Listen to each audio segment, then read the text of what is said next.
Hi hello সবাইকে, চলে এসেছি লাবণী নতুন আবার একটা রেসিপি নিয়ে। তো আজকের রেসিপিটা হচ্ছে পাবদা মাছের ঝাল। তো ফার্স্টেই দেখো, পাবদা মাছগুলোকে অবশ্যই কেটে ধুয়ে পরিষ্কার করে নিতে হবে। তারপর ওর মধ্যে পরিমাণ মতো নুন আর পরিমাণ মতো হলুদের গুঁড়ো আর অল্প পরিমাণে সর্ষের তেল দিয়ে কিন্তু ভালো করে মাখিয়ে নিতে হবে।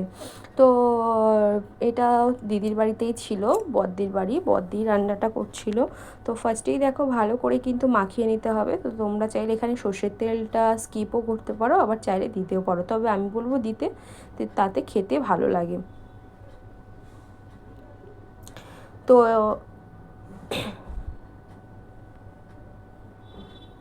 আর এই যে রান্না করতে করতে এত সুন্দর একটা দৃশ্য কেই বা মিস করে।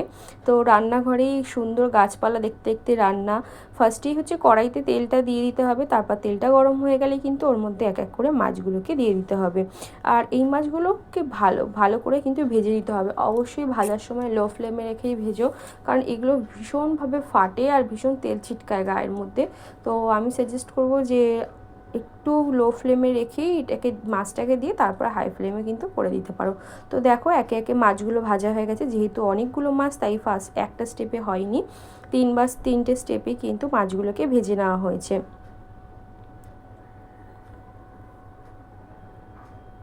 তো ভেজে নেওয়া হয়েছে, আর একদিকে পেস্টগুলো রেডি করা হয়েছে। এটার মধ্যে রয়েছে পোস্ত, আর রয়েছে পেঁয়াজ, আর রয়েছে কাঁচা লঙ্কা, আর এইখানে অ্যাড করা হচ্ছে সর্ষের বাটা। তাহলে কি হলো, সর্ষে বাটা, পোস্ত বাটা, আর হচ্ছে পেঁয়াজ বাটা আর কাঁচা লঙ্কা বাটা।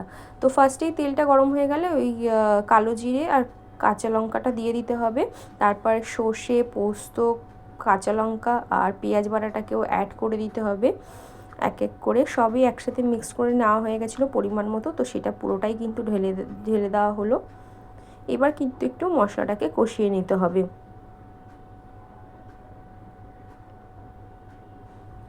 যাই হোক, কি সুন্দর একটা কালার চলে এসেছে। আর পোস্ত আর সর্ষে দিলে যে কোনো তরকারির টেস্টটাও একটু ফ্লেভারটা অন্যরকম চলে আসে। তো তোমরা এইভাবে কিন্তু করে ট্রাই করতেই পারো, খেতে খুব সুন্দর হয়। আর তারপরে এর মধ্যে পরিমাণ মতো হলুদের গুঁড়ো, পরিমাণ মতো নুন অ্যাড করে দিতে হবে, আর অল্প সামান্য পরিমাণে চিনি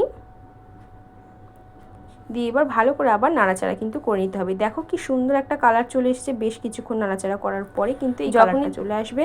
যখনই দেখবে মশলা থেকে তেল ছেড়ে দিয়েছে, তারপরে কিন্তু জল অ্যাড করে দিতে হবে। মশলা থেকে তেল ছেড়ে গেলে কিন্তু জলটা অ্যাড করে দিতে হবে। যতটা পরিমাণ ঝোল রাখবে বা গ্রেভির স্যুপটা রাখবে, ততটা পরিমাণ জলটা দিয়ে এবার কিন্তু ফুটতে দিতে হবে। তো জলটাও ফুটে গেলে তারপরে কিন্তু এক এক করে মাছগুলোকে দিয়ে দিতে হবে। খুব ইজি প্রসেস, আর এটা খুব ফাস্টই রান্নাও হয়ে যায়। তো তোমরাও এইভাবে ট্রাই করতে পারো। সর্ষে পোস্ত দিয়ে পাবদা মাছের ঝাল খেতে খুব সুন্দর হয়, টেস্টি হয়। তো তারপরে জলটা ফুটে গেলে কিন্তু এক এক করে পাবদা মাছগুলোকে দিয়ে দিতে হবে।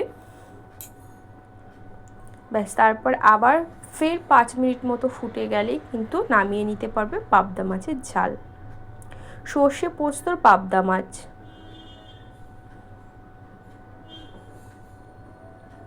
তো প্রত্যেকটা মাছ এক এক দিয়ে দিতে হবে।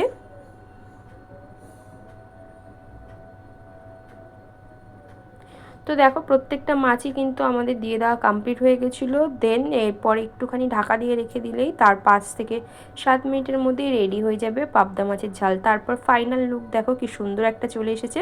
ব্যাস, এবার নামানোর সময় একটু কাঁচা সর্ষের তেল আর একটু কাঁচা লঙ্কা কিন্তু চিড়ে দিতে হবে।